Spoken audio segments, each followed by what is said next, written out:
Alright. OK. So, on est en décembre 2022. En décembre 2020 et 2021, je prenais des cours.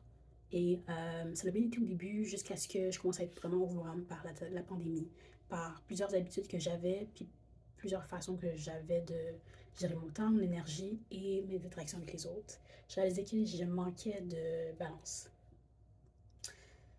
Et c'était facile avant la pandémie de ne pas vraiment prendre ça concrètement parce que j'étais très divertie, je pouvais juste sortir, etc. Euh, c'est encore quelque chose que je travaille là-dessus, mais au moment où que je prenais des cours en même temps, je prenais des cours et j'ai payé cash. Ça aussi, le cours est 300$, je paye 300$ cash. L'affaire est que quand tu fais ça puis tu réussis pas ton cours, ça fait mal parce que c'est ton argent. T'es comme, waouh, je viens de dépenser 600$ et je l'ai perdu parce que j'étais pas organisée de la bonne façon, parce que j'étais un peu trop préoccupée par mes problèmes personnels. Euh, je fais comme, tu sais quoi, je vais prendre une pause, je vais focuser sur ma carrière, je vais focuser sur moi-même, ma balance, qu'est-ce que j'ai besoin pour être plus équilibrée. Puis, je revenais. Sur ce moment, j'ai fait des ajustements pour pouvoir avoir un emploi qui me permet de retourner à l'école. Et j'ai repensé au scénario de comme, est-ce que ça vaut la peine de prendre un cours à la fois pour avoir un ou plusieurs certificats avec le temps? Est-ce que c'est mieux de faire des bootcamps? Est-ce que c'est mieux d'aller directement vers un bachelor's à temps partiel? Est-ce que c'est mieux de faire des certificats, un diplôme? C'est quoi les options? Qu'est-ce qui vaut la peine? Je te dirais que, pour vrai, on a Google, YouTube. Si tu as l'occasion de parler à des gens, je te dirais, avant de parler à des gens, check sur YouTube, cherche sur Google, c'est quoi les questions que les gens posent? C'est quoi les questions, surtout des gens qui ont déjà fait le programme ou qui travaillent déjà dans l'industrie? Qu'est-ce qu'ils feraient de nouveau euh, pour arriver à leur objectif aujourd'hui? Parce que, en général, pour avoir un objectif de carrière, l'espèce de scénario de comme, ah, je finis mon secondaire, je vais au cégep, ou je finis mon secondaire à 12e année, peu importe si c'était au Québec ou en Ontario, puis je vais aller à l'université, je vais faire ça, et je vais avoir tel job, fonctionne pas toujours de même. Long story short, pour mon projet, euh, mon euh, trajectoire, regarde ce que je voulais faire, c'est comme, tu sais quoi, j'ai entendu plusieurs personnes me dire que aller dans des programmes vers un trade, quelque chose de concret comme plombier, mettons, ça vaut la peine si tu veux pas aller à l'école longtemps parce que tu es sûr d'avoir un job. Construction aussi, etc. Le seul affaire, c'est que tu travailles tôt, c'est physique, puis c'est physique pendant comme 15 ans, 20 ans, right? Après ça, quand tu as 15-20 ans d'expérience, tu peux commencer à créer une compagnie. C'est super.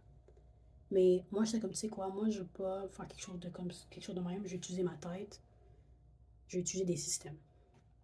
Puis, on m'a conseillé d'aller en engineering, puis j'étais comme, moi, je suis pas bonne en maths, je suis pas bonne en sciences. Ou si oui, je suis bonne si je comprends comme la base. Si tu me dis juste comme, fais des problèmes de maths, faire des problèmes de maths, j'étais juste comme, non, merci. J'ai réalisé qu'il y a beaucoup de façons qu'on a simplifié beaucoup d'étapes avec des applications mobiles, avec des sites web, avec des ressources. Puis qu'est-ce que toutes ces ressources-là ont en commun? C'est une plateforme.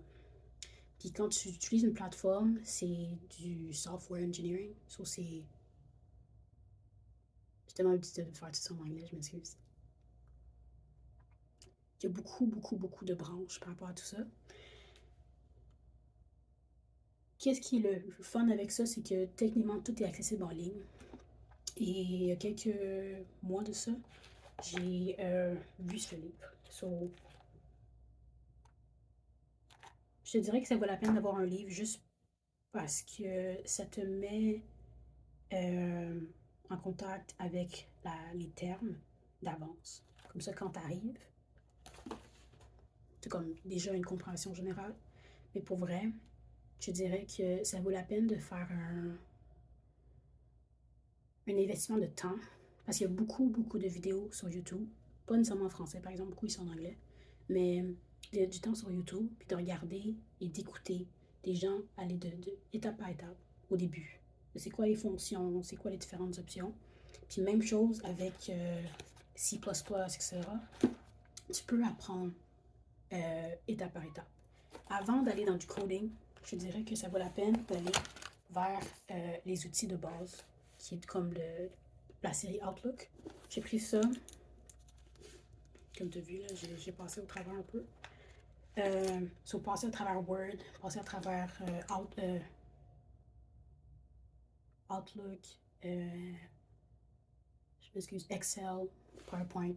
Mais Excel, Word, juste ces deux-là, il y a beaucoup, beaucoup d'outils qui sont accessibles juste avec ça, puis que tu peux utiliser dans beaucoup, beaucoup d'emplois. Puis si tu le fais juste avec YouTube, c'est gratuit, puis tu essayes toi-même, c'est une chose, mais tu peux aussi essayer avec, c'est called?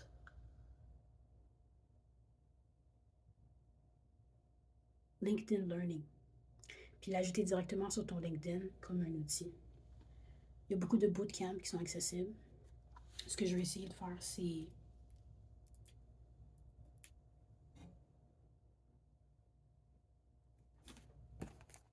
passer au travers le livre, passer à travers des vidéos,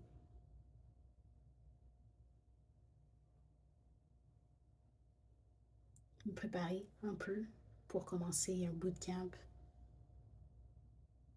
au mois de mars, février-mars. Si ça va bien,